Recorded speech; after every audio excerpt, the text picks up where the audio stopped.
Today we're making pasta alla norcina. This is a sausage-based dish from Italy and it uses pork sausages. Ideally, if you can get plain ones, that's even better, but all I could get was some flavored using sage and rosemary. As for the remaining ingredients, we're going to need some extra virgin olive oil. I'm using Pecorino Romano, which is traditional. This is made with sheep's milk instead of Parmesan being cow's milk, and we don't need to use the whole amount. You can just grate off about 30 to 50 grams. The cream I'm using is thickened cream. In Australia, it is called thickened cream. It's also known as heavy cream or whipping cream. We're also going to need some dry white wine, a couple of cloves of garlic. I'm also using rigatoni, and you can use any pasta of your choice. So we'll start this off by getting down and dirty by squeezing out 450 grams or 1 pound worth of sausage meat from the casings. The casings can then be removed. It is better if you have plain sausages for this recipe, like I said. We then need 2 cloves of garlic. These can be thinly sliced and roughly chopped. Doesn't need to be too fine. And you can also grate it on a microplane, but it will burn a lot quicker that way. For the cheese, I'm using 50 grams or 1.7 ounces of Pecorino Romano. You can also use Parmesan cheese, and I'm grating this on a microplane, which looks like a lot because it's so fine. And once you have that done, we can place a pot of water over a high heat. Generously season it with salt, don't make it ocean water though, and then bring this to a boil. And a quick way to do that is just place a lid on. It speeds the process up a lot more.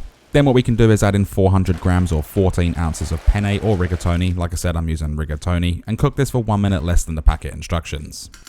In the meantime, we'll place a pan over medium-high heat, add in 1/4 of a cup or 60 milliliters of extra virgin olive oil and get this nice and hot. You can tone the oil down a little bit depending on how fatty your sausages are. Then once it's nice and hot, add in the sausage meat. Break this up as much as you can to get it a little bit smaller. We're going to sear this for about 3 to 4 minutes until it's no longer brown in the center. Also, the smaller you break it up, the quicker it will cook.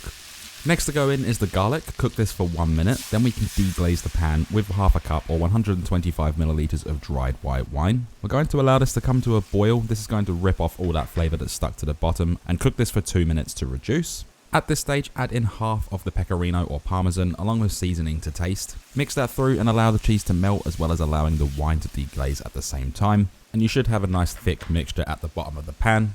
We can then add in the cream, which is 250 milliliters or 1 cup of thickened cream. Has a fat percentage of about 35%. This is really good for this type of recipe. Bring this up to a boil, season it to taste at the same time. You always want to check seasoning throughout the cooking process as flavors develop. Then we can let this cook for 6 minutes over a low heat.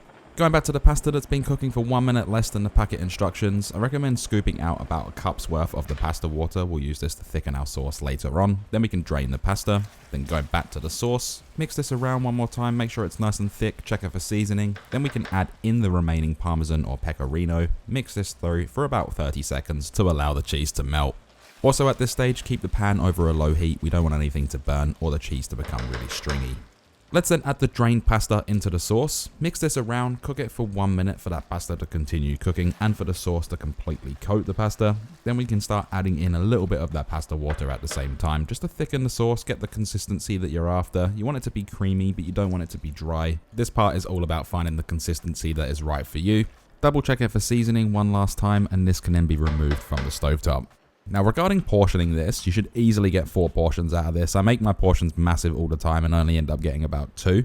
Make sure you do top it off with the sausage and the cream sauce. Top it off with some more Parmesan cheese or Pecorino Romano. The amounts are completely up to you, as well as some cracked black pepper for that finishing touch. And together we have just created this pasta alla norcina that's super easy to make, it's cheap and tastes fantastic. So what we're left with is this pasta alla norcina. It's 7 ingredients, or 9 if you want to include salt and pepper. It's easy to make, it's cheap, it's delicious, and depending on what type of sausages you use, it's going to vary in flavor. And you can add all sorts of different things to this as well. Some people do add mushrooms, but it's up to you what you want to do. And the only thing that is left to do is, of course, we can then dig in.